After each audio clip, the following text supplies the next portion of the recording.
शहर पहुंचते ही औरत ने अपने माता पिता को दरवाजे पर रोते चिल्लाते देखा। मेरी बेटी मुझे लौटा दो, पिता, माँ। माता पिता की हालत देखकर उसका दिल छलनी हो गया। वह मदद करना चाहती थी लेकिन कर नहीं सकती थी।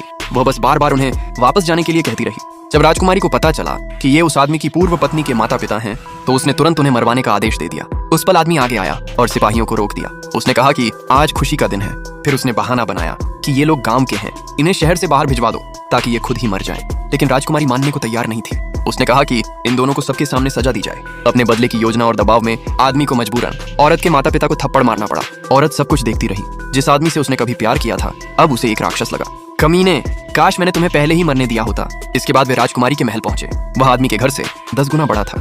औरत को लगा कि वह आदमी दौलत और रुतबे के लालच में राजकुमार बनना चाहता है, लेकिन आज का अपमान कल के बदले की तैयारी था। राजकुमारी उसे अपने कमरे में ले जाना चाहती थी, लेकिन आदमी ने मना कर दिया और अतिथि कक्ष में सोने की बात कही। उसने बहाना बनाया कि वह शादी का तोहफा तैयार करना चाहता है। उसने राजकुमारी से एक लट बाल मांगी। उसने कहा कि अगर पति पत्नी के बालों को दिल के आकार में बांधा जाए तो 100 साल का प्रेम मिलता है। राजकुमारी खुश हो गई और उसने बाल दे दिए।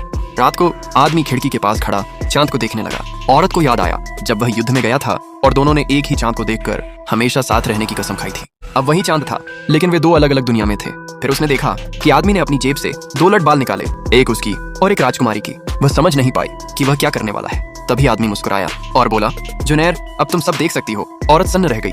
तुम मुझे देख सकते हो?